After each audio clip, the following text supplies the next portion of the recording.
Welcome back, everybody, to the Silent Hill Ascension post-show. This is Eduardo, joined here by Layla. And Layla, we got to see kind of the voicemail train keep on going. Yeah, how do I put this? I think I would have done the same, right? I think if I were gonna go down like Toby, I would have also called my useless friend to be like, you owe me this one.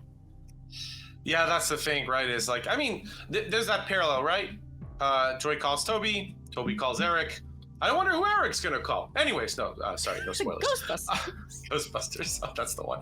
But no, apart from that, that's the thing is, we're kind of in this spot where, well, Eric's going to have to deal with that. We'll actually go into the decision that opened up as a result in a bit of a time. But I did want to point out, Orson's missing, and we get the quick parallel with Faith. And Rachel got more than she bargained for, to be fair.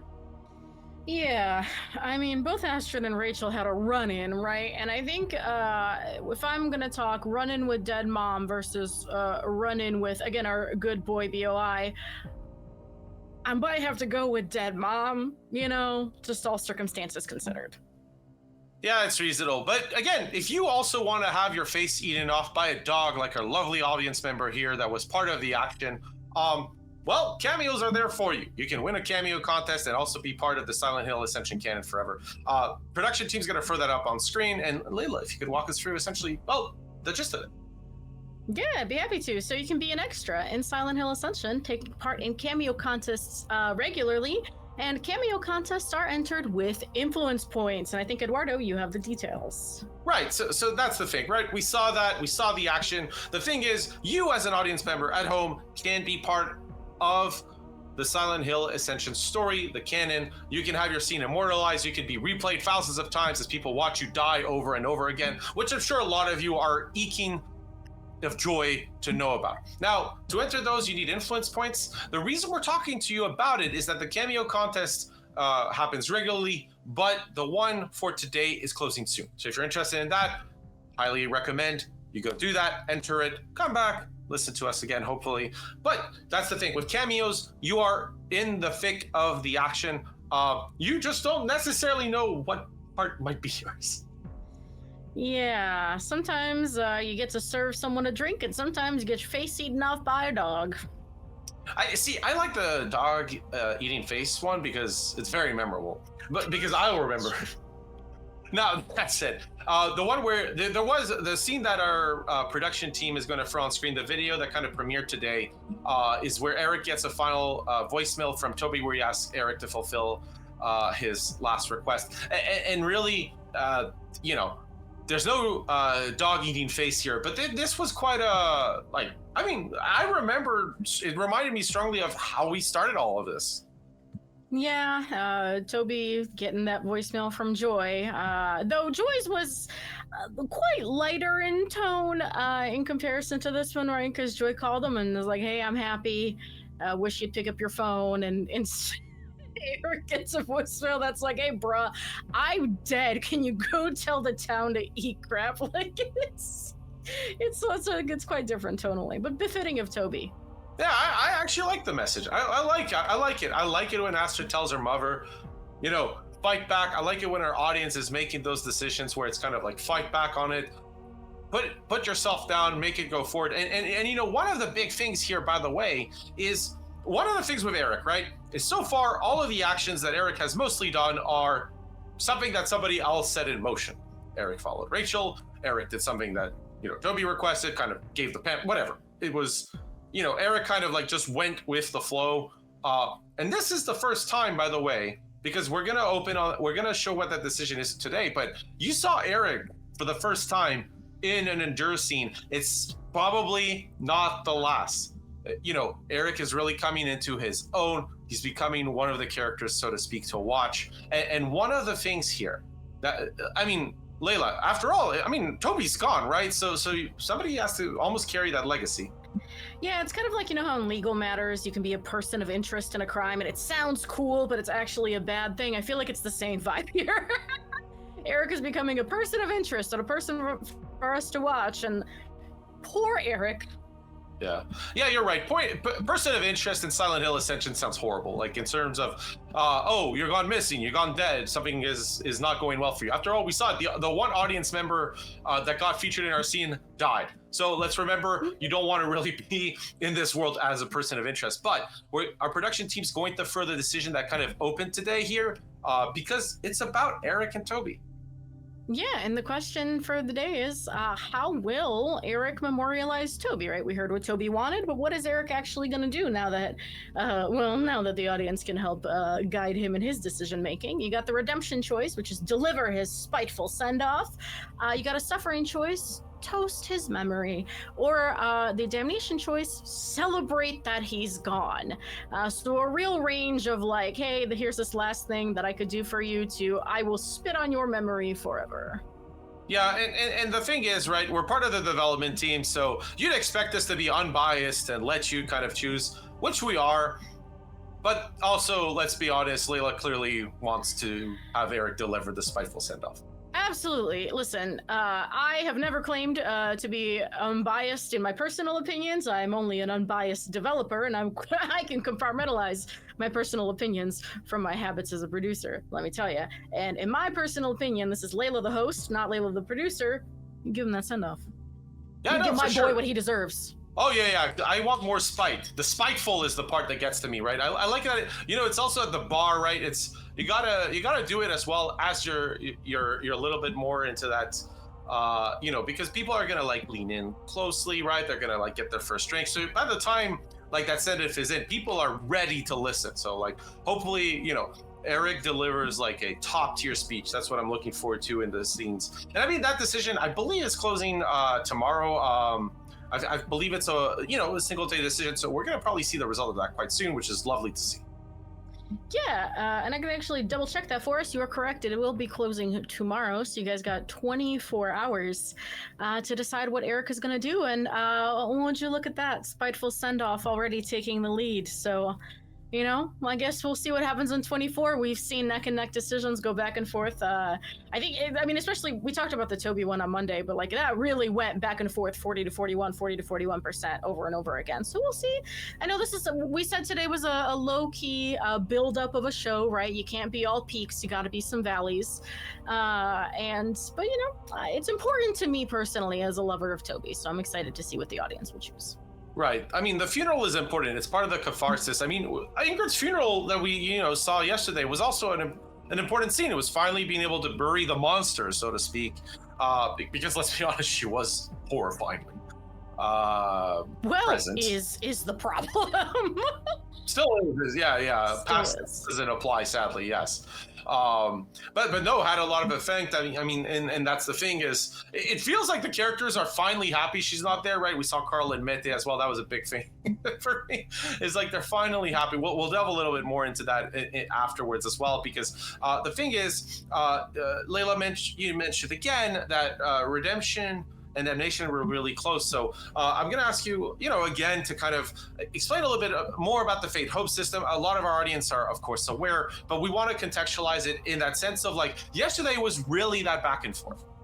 Absolutely. So, in terms of the Fate and Hope, decisions, endurance scenes, and puzzles all contribute to whether characters will face redemption, suffering, or damnation in Silent Hill Ascension's finale. Their fate is decided across the length of the entire season. A character's hope needs to be high enough for them to survive a crucial story moment. And Toby's hope was low. So it was so low. I mean, part of that was also that like Toby was in a lot of the early endurance scenes, as to be fair, a lot of you in the audience were kind of getting your feet wet. We were trying to figure out as well how much we wanted you to how shall I put this delicately, trip over yourselves in the endurance scenes. So part of that happened.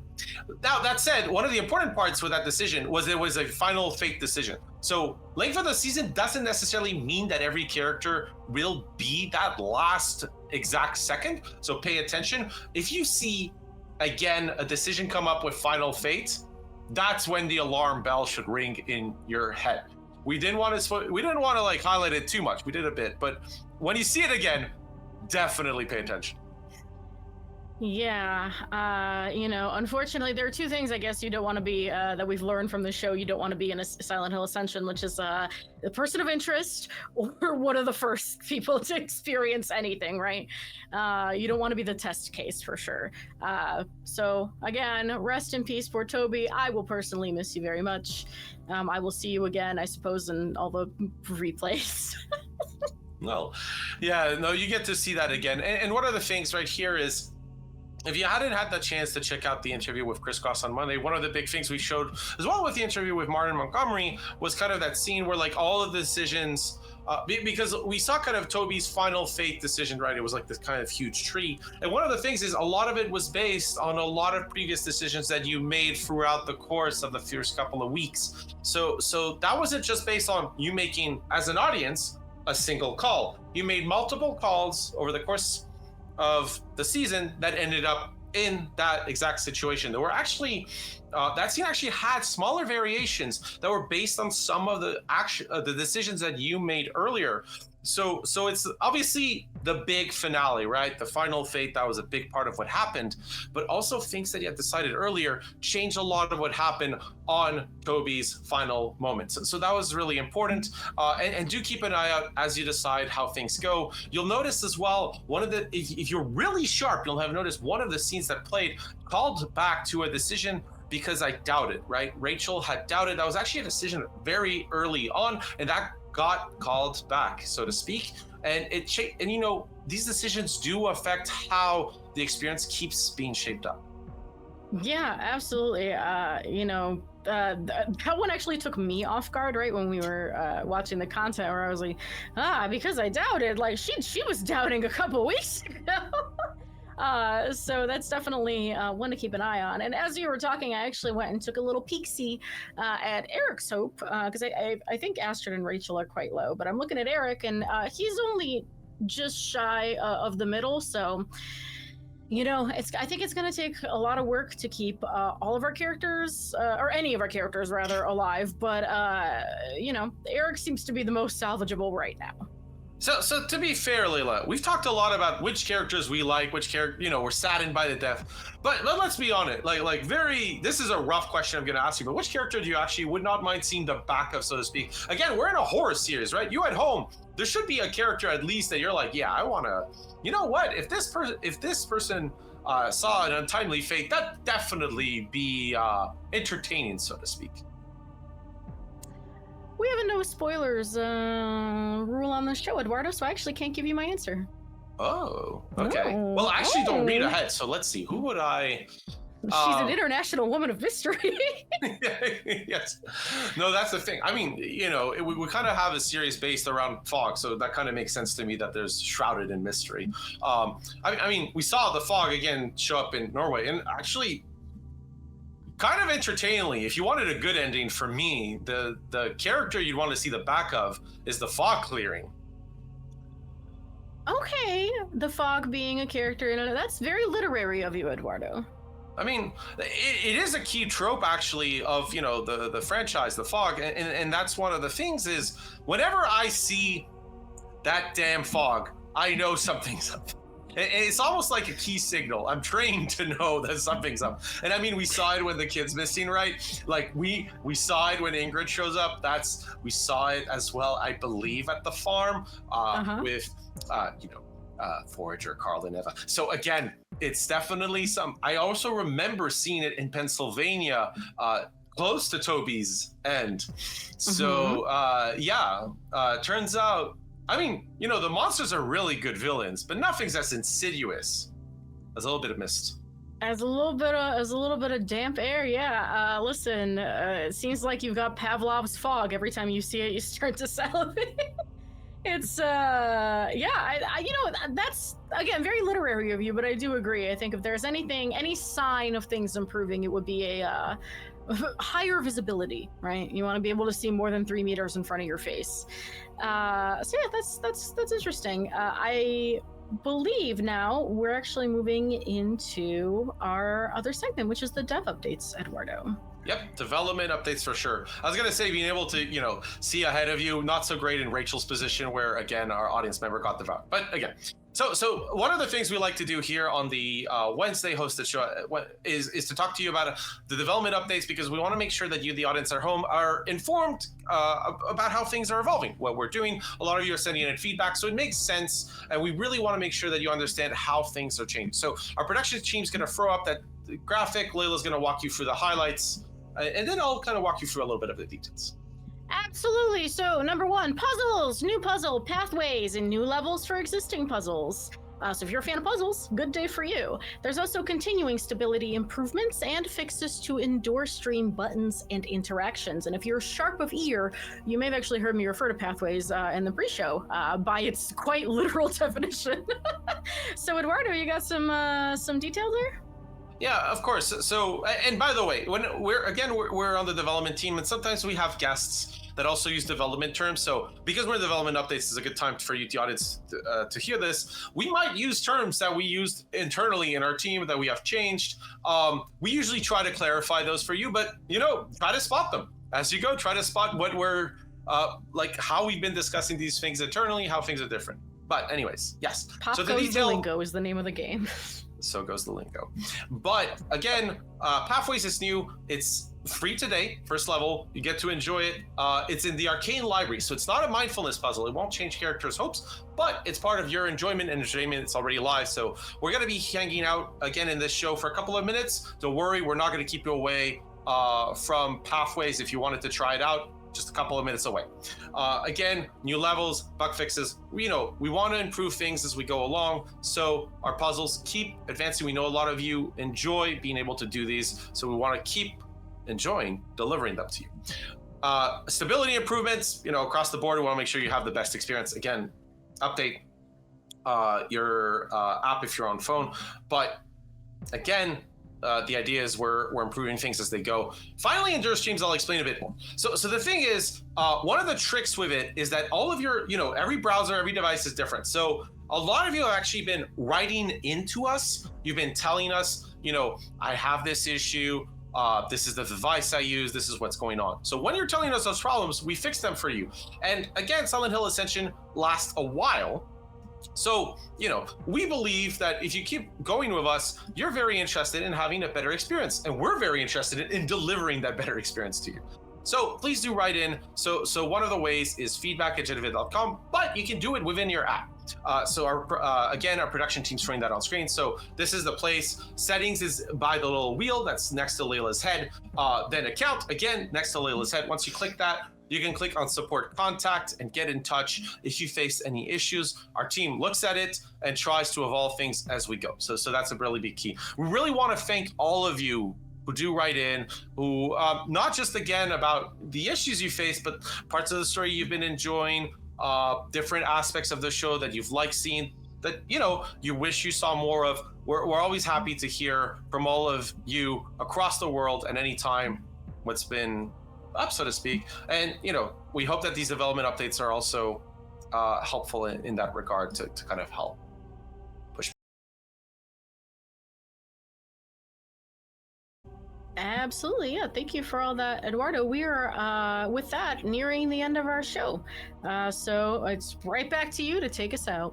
Sure. So again, we saw the kids are missing. That was a big thing today. We saw Orson missing. That segued right into Rachel trying to find Faith. Big thing, as Joy left a voicemail to Toby leaves a voicemail for Eric. As Layla pointed out, not the same tone. So you got a decision to make. It's going to last 24 hours on what you'd like to see. Again, when we're done with this, you get to try Pathways for free. That's essentially directly in puzzles. It's in the Arcane Library. You get to enjoy that right away. So now I'm going to ask our production team to put up the graphic for next shows. So we on the hosted show team, Monday, Wednesday, and Friday pre-show, 5:40 p.m. Pacific, post-show right after the show that is every weekday at 6 p.m. Pacific. Again, if you've been watching us for a while, we did make a change. So we moved from every day to weekdays. That helps essentially. That's part of actually your feedback at home. You were essentially, a lot of you wanted to catch up with the story, but were having trouble doing so on weekends. And we felt that it was best to keep delivering the story you wanted to see in a way that made sense to your schedule as best as possible. So again, that change happened. But Layla, I know. Last little thing, right? I know Toby's off, but who's your like next favorite now? Who's your like new champion? I think I've stated before. This is fun because I do have to actually decide live. I was not prepped for this. No, but, you were not. This is part of the fun. This is part of the fun. Eduardo does like to trick me sometimes. I'm split between Mete and probably Astrid. I think I'm Team Norway right now. To be honest, I really like the drama between Astrid and Mete. Like, what the fuck is going on was a great line. And I loved watching you, Layla, and Noah on Monday, essentially rolling with Escandalo. Unfortunately, I don't have a fan, but I will maybe, back like when I was at school, I made paper fans. Maybe I'll do that. So anyways, for all of you at home, that's going to be end of our show tonight. We don't want to keep you too long from trying pathways and from enjoying the rest of your day, evening, wherever you are around the world. So again, we're going to be back, as we said, weekdays, rain, shine, or fog. Take care, everybody.